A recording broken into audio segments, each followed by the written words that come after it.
Hello and welcome to Let's Talk Farm to Fork, the post-harvest podcast that interviews people of interest across the food supply chain. Today on our show, I'm joined by Andrew Hayim De Vries from WastePlant, who I'll be talking to about how their regenerative food waste farming solution is a local food waste, food access, and community solution for new development areas. So with no further delays, let's get started. Hello, Andrew. How are you? Thanks for joining me on the podcast today. Good morning, Mitch.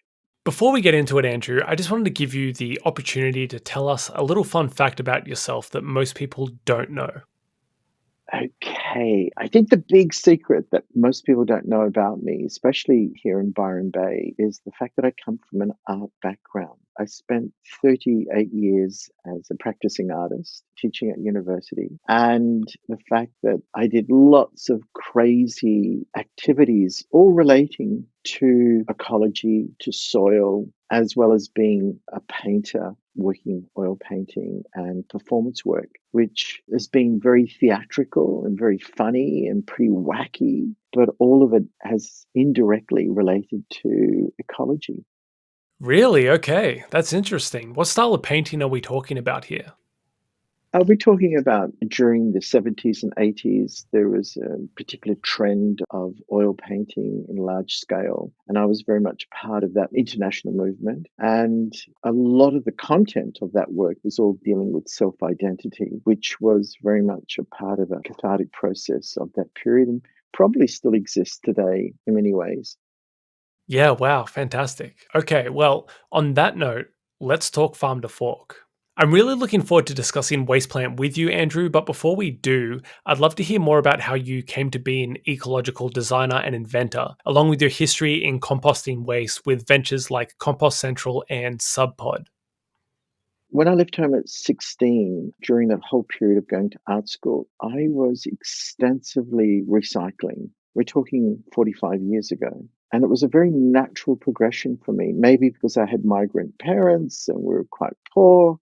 But during the early 70s, recycling and composting for me was a very natural process. So, right through that whole evolution, it became apparent to me that we were heavy consumers. In my experimentation of composting, I'm thinking to myself, here we have a waste product that's just going to landfill, and I'm composting it, and I'm building soil, and I'm growing food. What would happen if we were doing this on a large scale? And of course, my food was tasty, it was nutrition rich, and it was easy. And it became apparent to me that very few people then weren't doing it. And so I started building and creating different compost systems in my veggie garden.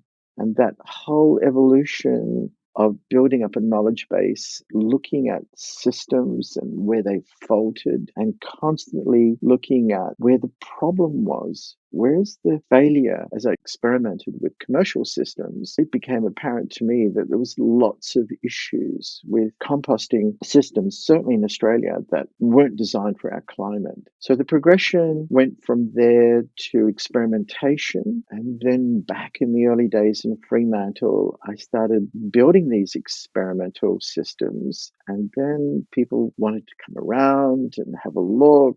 And then I was asked to do some classes and some school children. Excursions came about. And then one thing led to the other. And meanwhile, I'm still practicing as an artist. And the switch about 18 years ago definitely took place from leaving an art practice and venturing into the area of ecology. In this case, looking at all systems of recycling and upcycling, because I could see that this was going to be a need because of the issues at hand that I was foreseeing about to take place in the world. And it was a very natural progression. It was a very easy progression. For me, it was definitely a very exciting area. And I was very much alone in that evolution because establishing myself as an artist to jump from this environment to in the area of biology, it was, I'm not trained. I had no degrees in this area, and most of it self taught. So the transition was challenging, but I was very excited. Yeah, that's great.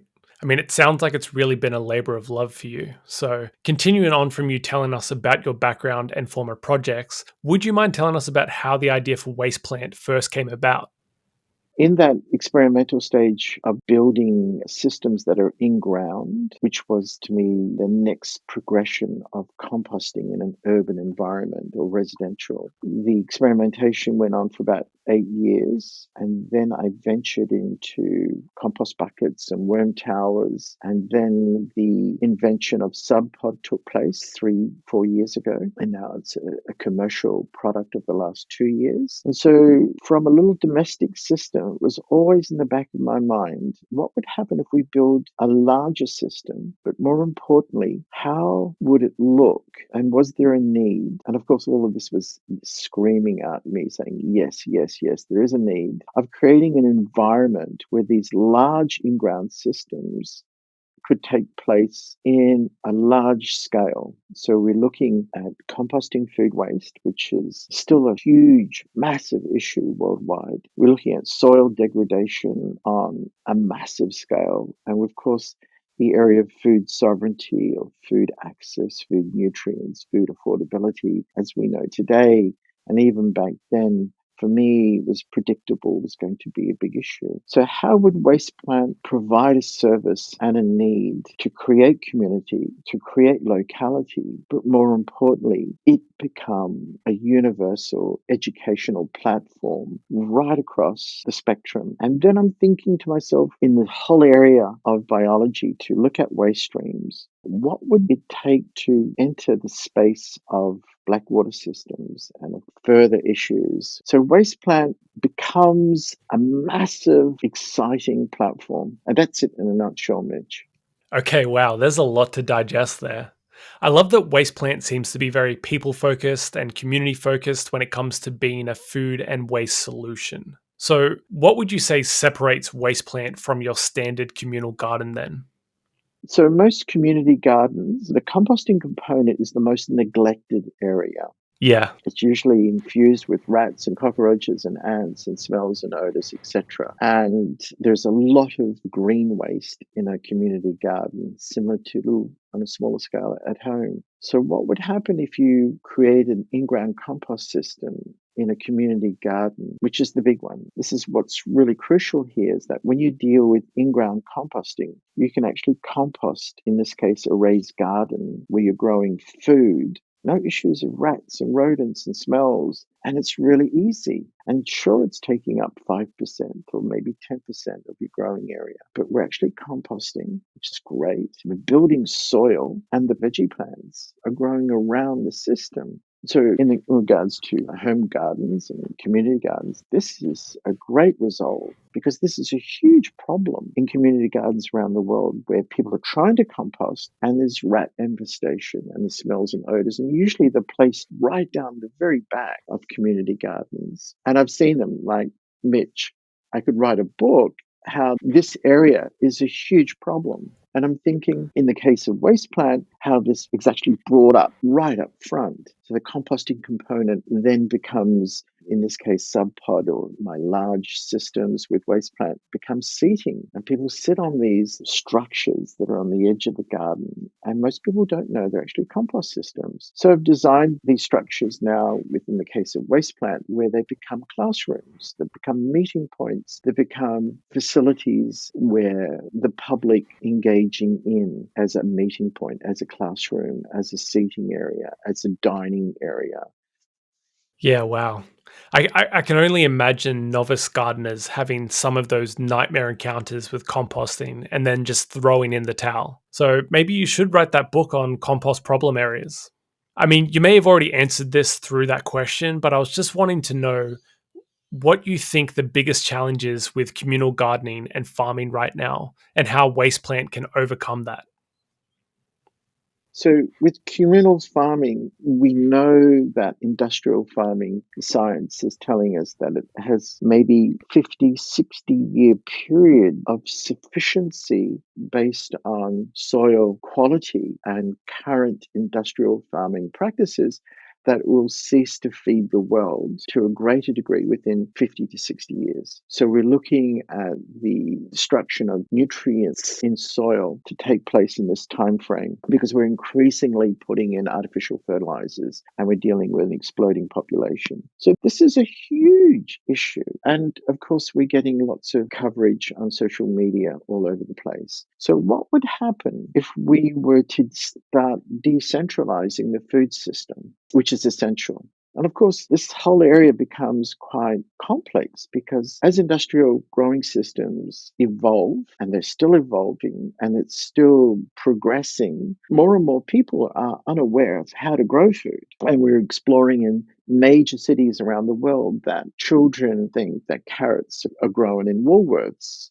And so, okay, then we're coming down to food access and food sovereignty. So if we look at creating food systems, and I'm thinking, why don't we create food systems from waste, in this case, composting? Because this is a big component of WastePlant, is that these facilities will be located in a kilometre radius of living environments or urban environments. So a suburb that would have a waste plant, people bring their waste to it. And of course, we're also talking about growing abundance of food in the waste plant. And then there's food access to that kilometre radius of people living around a large scale waste plant. So in the case of Byron Bay, in the inner area of Byron Bay is about 3,800 people with about 5,000 tourists. I envisage that you need about 4 or 5 small 3,000 square meter waste plant facilities located around Byron Bay where food waste and carbon waste could be brought, but they also become destinations for food to be either purchased or acquired or donated. And of course, they become a community space. The current facility that I've designed in the industrial estate, which is increasingly becoming residential and yoga studios and cafes and so forth, will be to take all the organic waste, create a food production environment that could be used for the homeless and related social enterprises. It will be a massive school excursion for learning from preschool to universities, because we're working with universities to collaborate with us, which is very exciting. So decentralized food systems occurring in 1 kilometre radiuses. So we got food access, and in that people will learn, and because we have a massive education facility that will learn to take it home, to learn to start growing food at home. And of course, in the area of WastePlant and how it evolves in communities, the collaboration with industry, individuals, science, philanthropy, and investments, the space is expanding very quickly to make it more affordable, more efficient, more effective, as various people around the world are really starting to explore this to make food accessible. And of course, the challenges are in different environments. So if we go in, say, 100, 200 kilometers off the coast in Australia, we obviously experiencing arid environments. And the biggest challenge there is water. So in the area of technology of water harvesting and water irrigation, this technology is evolving so quickly. So WastePlant is collaborating with individuals and companies around the world in this space, as an example. I really love the educational aspect. We at PostHarvest are also trying to really help reach people on more of an educational level as well. And just in regards to food waste and the methane that's released from landfills and incorrect composting, it's really cool to hear what you guys have been up to and what the goal is within the community. So that's really cool. What would you say is the biggest surprise you've found with developing these garden ships for WastePlant? The fact that the garden ships are basically a simple blueprint where the possibilities of adaptation, in other words, to adapt to different climatic regions, adapt to different needs, because a big part of WastePlant is working with developers. So developers are building subdivisions and they're building suburbs all over Australia, all over the world. And of course, these developers that we're approaching are saying, Andrew, can we alter the design? Can we bespoke the infrastructure and the aesthetic? And I'm saying, absolutely. Mm. What is crucial is that you maintain form function. What is exciting is the adaptation of the garden ship. As you can imagine, different environments Like we're designing them for Indonesia, which has been an ongoing project based on my project in Sri Lanka 3 years ago, where the climate there is tropical. So the garden ships have to alter by design because of the humidity, the rainfall, and the heat. We're looking at materials, another example. The materials at the moment in Australia, we're using hardwoods. They're commercial hardwoods, but they're still coming out of our natural environment. And so we're looking at these sleepers to build these raised veggie beds. We're looking at hemp fiber sleepers. And we're in the very early stages of dealing with a company in Kentucky in America. So we're trying to find all the time various systems, methods, materials that are sustainable and are becoming more affordable, more durable, and a less carbon footprint. So, from my point of view as a designer and collaborating in the near future, I just get so excited. To be quite honest, Mitch, I say to people, I wish I was 30 years of age, a lot younger than I am. Yep. It wouldn't have even occurred to me that the garden ship designs would be a result of the climate they inhabit. But as I say it out loud, it makes perfect sense. Well, continuing on this line of thought, what's something that people seem to misunderstand about your line of work when it comes to food waste and growing fresh produce? When I talk to people about what I do, what we do as a company, I think the most immediate response is yuck, you know, compost, been there, done that, doesn't work. Big deal, bit of hippie stuff. Everyone's had an experience of composting. However, because now it's increasingly becoming a big issue with waste soil food, people are taking great interest. And of course, the conversation within people, certainly on an individual level, is shifting. And I've noticed this. I notice it each week, each month, each year, this transition of engagement and interest. And let's face it, Mitch, as far as climate change is concerned, the need in these three areas of the organic waste stream, soil sustainability, and food access, food sovereignty, etc., is very much increasingly on people's radar. So increasingly more people taking a great interest. But we need to move really quickly from here on. I cannot stress this. If I'm going to be honest, cards on the table right now, I'm very guilty of some of those mentalities towards composting. But I must agree with you, as I've seen that shift you were mentioning even take place within myself. There definitely seems to be an openness and more of a big picture outlook on some of those food and waste topics you mentioned. So then, what would you identify as being one of the biggest pain points within the fresh produce industry, and what practical measures do you think could combat this? Okay, so the biggest problem is we have a reliance on the food industry. One, we take it for granted. Hmm. Two, we know that industrial food production, food nutrients are waning because of the area of hydroponics and similar, where there's a lack of minerals in the soil, it's a lack of minerals in the food, hence our intake having an effect on our well-being, our mental state, and it goes on and on. It's just, for me, there needs to be more engagement with how our food is procured, how it's distributed. Again, this is food access, food affordability, food sovereignty, as in its access to people.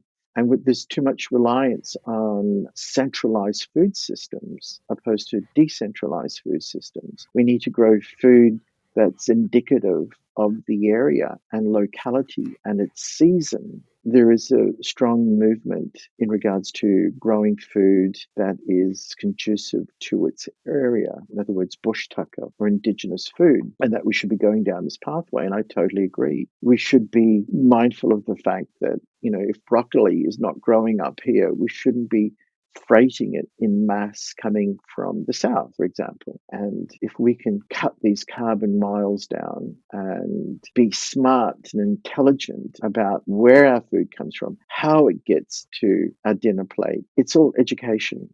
Constantly education. And of course, a lot of this starts at the top end. So you can have these food sovereignty conversations at schools. But if it's not happening at the top level, we're just moving way too slow in this whole conversation.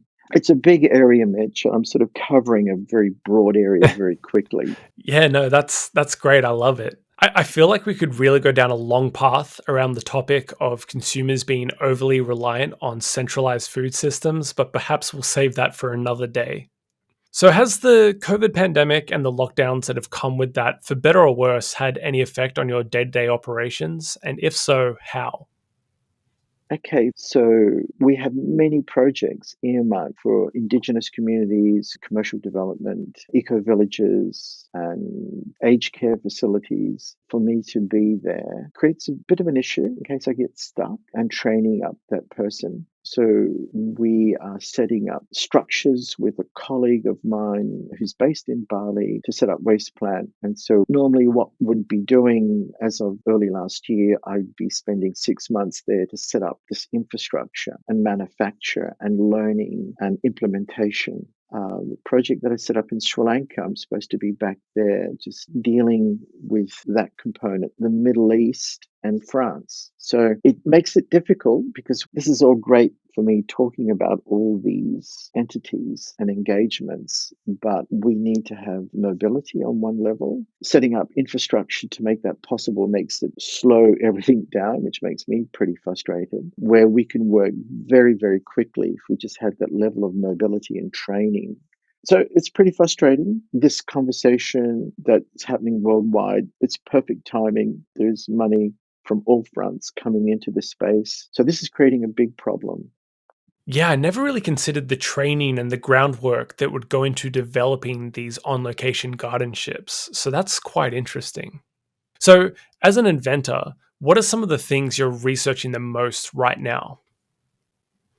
Okay, so the most important thing we're researching, maybe it's not researching, more it's about implementation. So the biggest challenge for WastePlant is dealing with health requirements to meet EPA, the Environmental Protection Agency, and to meet the health requirements of councils. So we've been very fortunate, the three universities that I've reached out to in each faculty, each director of each of these three universities have expressed a personal interest themselves, as well as master's students and PhD students, to work with us to monitor the soil, to determine the level of pathogens, etc., to meet EPA and council requirements. And because we're vermicomposting, the area of pathogens is greatly reduced. And so we are creating a blueprint for councils in Australia that where we can monitor, document extensively to get this off and rolling.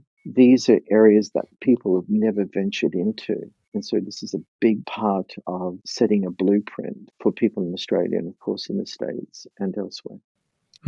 Absolutely. We at PostHarvest have been fortunate enough to also be in collaboration with a number of universities, and it truly has been a blessing for research and product trial periods. So, keeping in the same vein, I'm just wondering if there is a particular group or innovation within the regenerative farming industry that you're excitedly keeping a watchful eye on. Okay, it's a great question. I would have to say, and Byron Bay sort of leads in this area, but this is happening all over Australia, is the level of interest and engagement with young urban farmers entering the space. Now, I get approached each week by either locals or tourists or travelers, more to the point, that come to me and they ask me, can you suggest where I can go to learn about growing food? And this is happening all over Australia and probably the same in Europe and the States, the UK, where people are wanting to learn to grow food. And there's lots of amazing, interesting individuals around the world, like Rob Greenfield, Michael Abel, and many others that are encouraging urban farmers where these young individuals are wanting to grow food in a market style garden environment, and they're coming in as novice but jumping into it, and their skill set and passion and interest and working together collectively in a community environment. And in the case of Byron Bay, the council's actually employing one of these individuals 3 days a week to connect landowners to young urban food farmers to grow food on their land to sell commercially at the markets. The relationship then just needs to be established, because the biggest problem in this area of young urban farmers is having land tenure for not for 6 months, not for a year, but for up to 5 years, so they can plan a crop, they can learn and engage. So, yeah.